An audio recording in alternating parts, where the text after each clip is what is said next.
Pada pertemuan pertama, kita belajar mengenai pengenalan design thinking.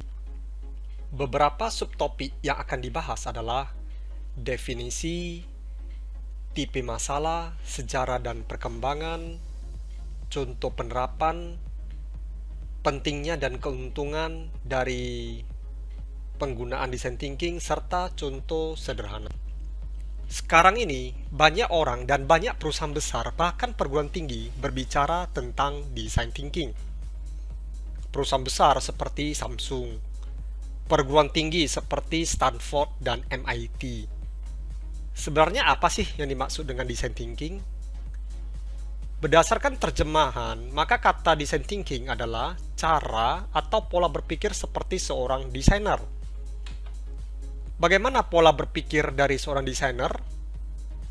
Beberapa dari kita mungkin berpikir bahwa seorang desainer adalah seseorang yang kerjaannya membuat sebuah produk menjadi lebih menarik atau lebih cantik sehingga pelanggan tertarik.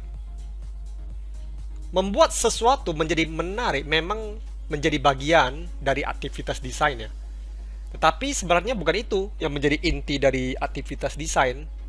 Inti sebenarnya adalah membuat apapun yang kita desain bisa menjadi lebih baik untuk memenuhi kebutuhan dari penggunanya. Ada 3 tipe masalah. Yang pertama adalah well-defined problems, yang kedua adalah ill-defined problems, dan yang ketiga adalah wicked problems. Well-defined problems ini adalah masalah dengan tujuan yang jelas. Semua informasi yang dibutuhkan tersedia dan hanya terdapat satu jawaban. Contoh, masalah kriminal perampokan. Polisi memiliki tujuan yang jelas dan prosedur yang jelas juga untuk mengungkap kasus. Solusi yang terbaik adalah ketika pelaku kriminal diidentifikasi dan ditangkap. Ill-defined problems adalah masalah di mana tujuan dan cara untuk mencapai solusi sebagian besar tidak diketahui. Contohnya, remaja yang ingin pilih jurusan kuliah. Kebanyakan remaja tidak mengetahui jalur karir apa yang harus dipilih. Sehingga pendidikan atau pelatihan yang sesuai dengan keinginan mereka juga tidak jelas. Untuk masalah yang tidak jelas, tidak ada satu solusi yang terbaik. Wicked problems adalah bentuk khusus dari ill-defined problems. Masalah ini memiliki tingkat atau kompleksitas yang sedemikian rupa, sehingga tidak pernah dapat dipecahkan secara total. Contohnya, pemberantasan kemiskinan, penerapan sistem kesehatan yang adil, memerangi jaringan kriminal atau korupsi. Design thinking digunakan untuk memecahkan masalah, terutama tipe ill-defined dan wicked problem. Dengan memecahkan masalah tipe ini, kita tidak bisa bergantung kepada pemecahan masalah yang linear atau solusi yang sudah ada sebelumnya.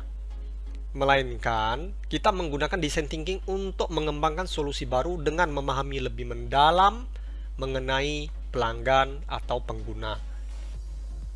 Lakukan hal ini secara iteratif atau berulang sampai ketemu solusi yang tepat.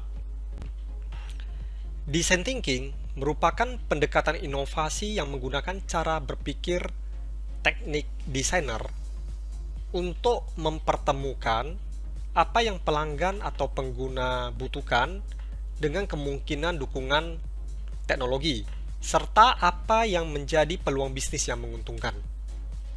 Hal ini disampaikan oleh Tim Brown, seorang desainer industri dari Inggris sekaligus presiden dari IDEO. IDEO adalah perusahaan konsultan dalam bidang desain produk, juga merupakan salah satu perusahaan pertama yang sukses mengadopsikan design thinking untuk memecahkan wicked problems dalam konteks bisnis.